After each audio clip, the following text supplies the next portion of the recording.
Hello, lovelies. You're listening to episode 31 of the Broken Enchantments podcast, written and read by Elizabeth Wheatley. That's me. I hope you enjoy this week's episode. Be sure to check out my Patreon for next week's episode, now available. You can check out the links below.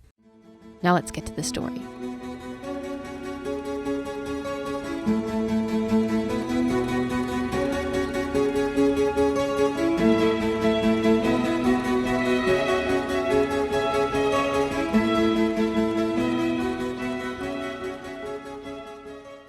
As she told Karile, Janir had spent many summers searching the nearby foothills for the ruins of the fabled Kryden Road.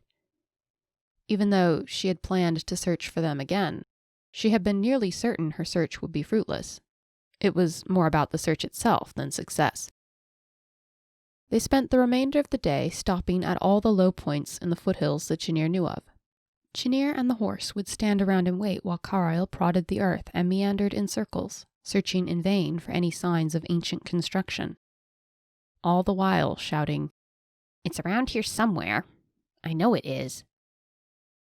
Around noon, they stopped by a stream to drink and eat the assorted victuals Karile had packed. He had selected the most unappealing assortment of bakery tragedies Janir had seen in her life, and she refused to touch them, though her gut rumbled. It had been a little short-sighted for her not to pack her own provisions. It was nearly dark by the time they returned to the castle. Janir was exhausted, and after seeing to the horse, she headed straight for her chambers. Dame Celila was accustomed to Janir going out riding and not returning until everyone else was abed. So she had graciously seen to it Janir had a light evening meal on a tray waiting for her. The girl ate the late-season grapes, sharp goat's cheese, grateful that Dame Celila was already back to her old habits. The sharp clicking of a woman's shoes came from the hallway. Janir froze and held her breath.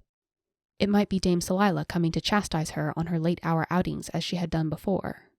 But instead, the woman passed Janir's rooms and moved on. The sound of a door creaking open and a voice came from the hallway. "Lady Gwenna." It was Armandius. The woman's footsteps stopped with the rustling of silk. Armandius's boots made a soft thumping sound as he stepped toward Gwenna and stopped. "I have been waiting for the opportunity to thank you in private for what you did for Janir." "How do you mean?" Gwenna's words were soft, musical. Hers was the kind of voice choir masters dreamt of. "It was you, wasn't it? The anonymous lady who gave a favorable report of her to the High King. It must have been." Janir heard Gwenna shifting her position. "I told him only my opinion. I see no reason why gratitude is due." "All the same, your opinion very likely saved her life. I am—" "Lord Kayerson." Gwenna interrupted him, not rudely, but firmly. "It was nothing. She is a lovely young woman, and I have grown very fond of her." "That she is," Armandius agreed. He went quiet. Janir debated if she should let them know that she was in her room and awake, overhearing their every word. "You miss her mother," Gwenna said gently. Janir thought that Armandius must have nodded, probably closed his eyes. "All the same, thank you for what you did." Armandius paused again before adding, "Sir Gowther is a very fortunate man." When Gwenna replied, there was a smile in her voice. "He does not seem to think so. But he cannot put off our marriage much longer if he wishes heirs." A brief pause followed before the lady spoke again. "Good night, Lord Kayerson." There was a swish of silk as she curtsied. "Good night, Lady Gwenna," Armandius replied. A moment later, Gwenna's footsteps were receding down the hall. Armandius stayed behind for a moment. Only after the sound of Gwenna's footsteps was lost down the halls did Janir hear Armandius turn and the thump of his boots recede in the opposite direction. So Gwenna had been the one to put in a favorable word for Janir with the High King. Janir wasn't sure what that meant, but she hoped it was good. What would Kesem think if he knew that his future daughter-by-law had been the one to commend Janir to the king?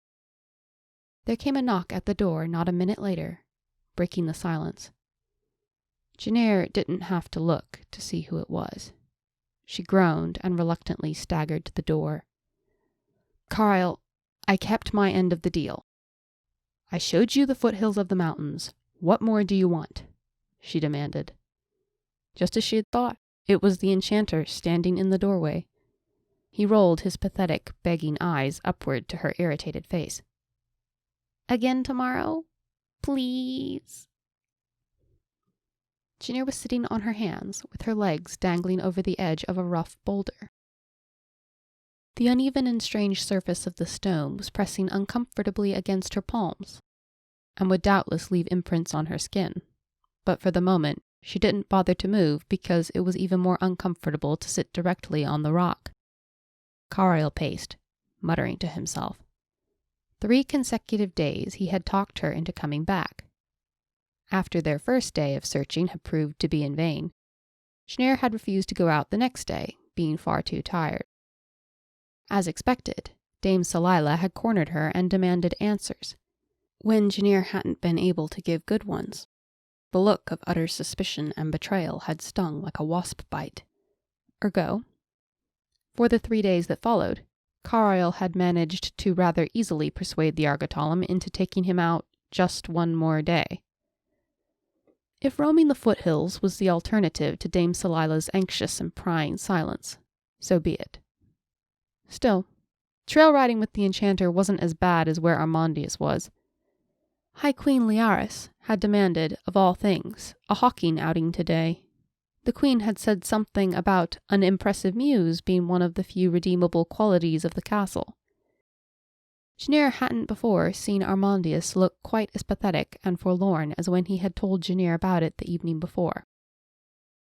"And of course, I must accompany her," he groaned. "I believe that certain rules of decorum and protocol were thought up by some spiteful wretch to make people like me miserable." She'd told him she'd be out riding, but she hadn't mentioned it was with Karile.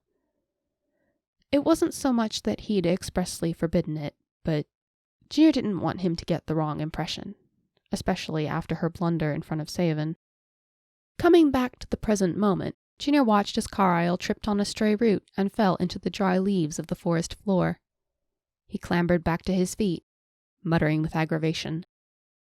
The gelding they had taken out with them today, a dark brown called Palrin, was contentedly cropping the grass around Janir's rock. Kalbo was still resting, and Fauna deserved a rest after 3 days of trekking the mountains with 2 riders.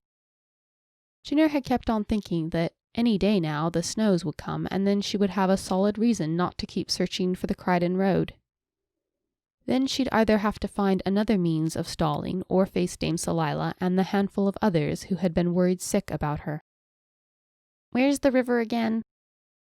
Karile asked abruptly. "That way." Janir flailed her hand off to the east. "About 10 miles, I think. Did you hear me? What are you staring at?" The enchanter seized her hand. "Karile, what are you doing?" Janir tried to pull away. "Why are you staring at my hand?" Taking a closer look herself, Janir saw there were red marks on her palms from sitting on them so long, but instead of the random welts, the imprints were lines and spirals. After briefly examining her other hand, the enchanter looked up at her and grinned. "Janir, you're brilliant." Karile had never once called her that. In fact, he seemed to take every opportunity to question her intelligence. "What did you say?" "You found the marker for the Kryden Road." Karile giggled. Karile released Janir's hand and sprinted to the rock she had occupied. In an instant, he had already scrambled atop the stone and was squinting at the carvings. "What is that?" Janir asked, motioning to the stone. "Well," Karile ran his fingers along the stone, "you seem to have been sitting directly on the ancient rune for path.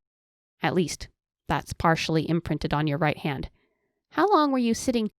Listen! This road to happiness and to peace. An unmistakable elvish blessing. A partial one, but still." The enchanter was fairly giddy with utter delight. "It doesn't say anything about the Kryden Road," Janir put in.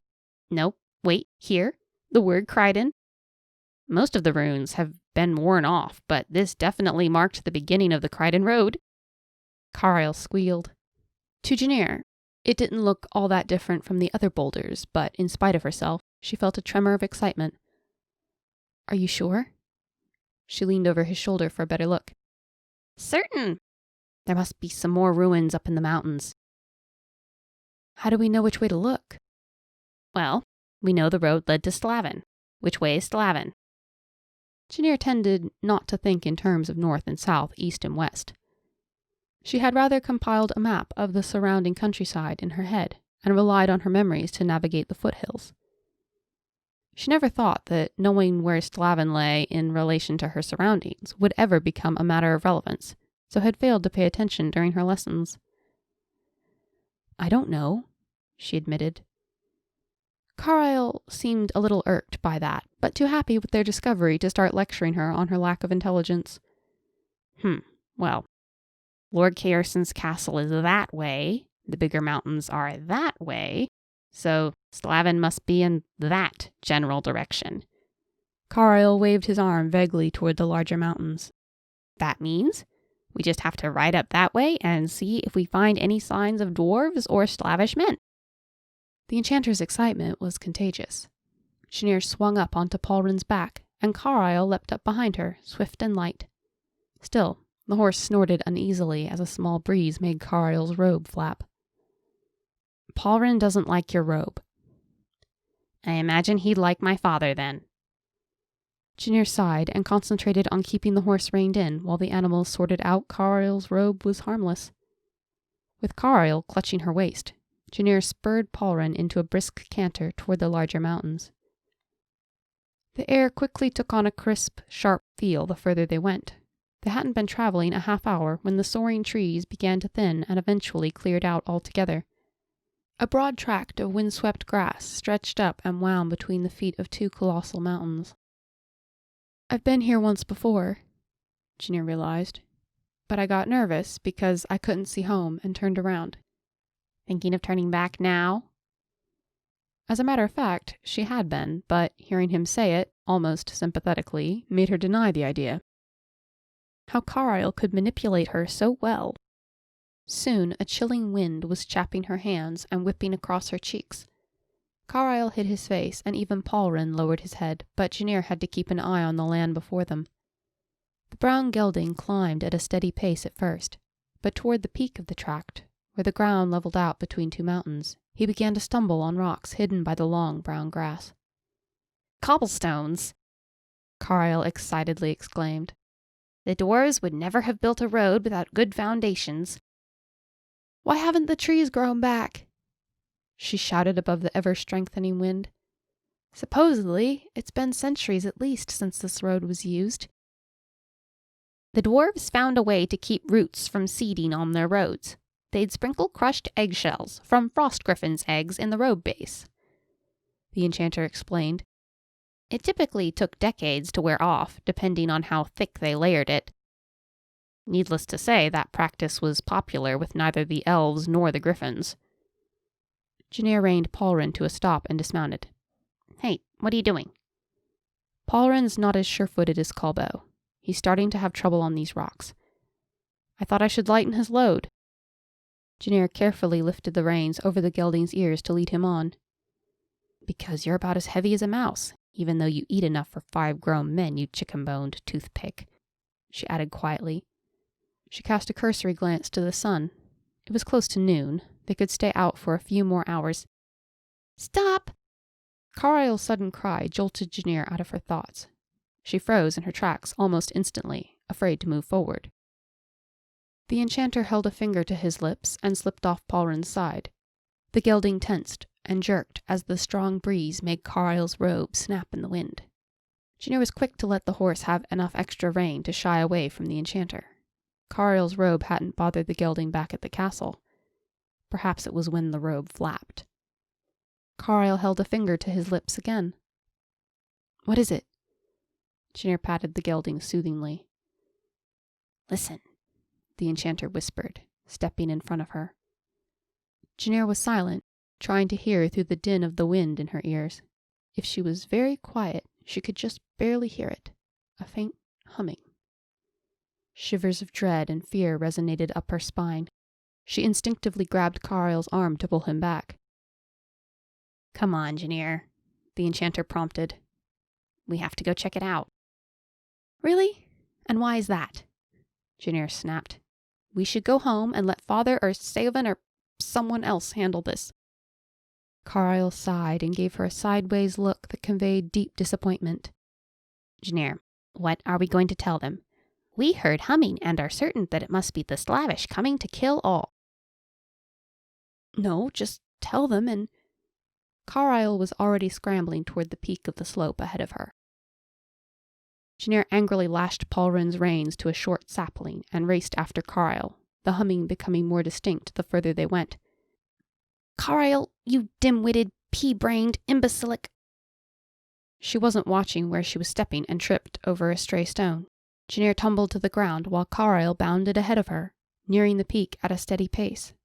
She picked herself up and charged after the enchanter. She forgot her anger as she reached the peak a few steps behind the enchanter and discovered the source of the clanging. Just over 200 paces off, small shapes in their working attire, unmistakably dwarves, milled about the ancient ruins of a road gradually retaking shape. The road reached through the mountains, in some places disappearing from sight, but it unquestionably snaked away into the heart of the Gideon Mountains and towards Slavin.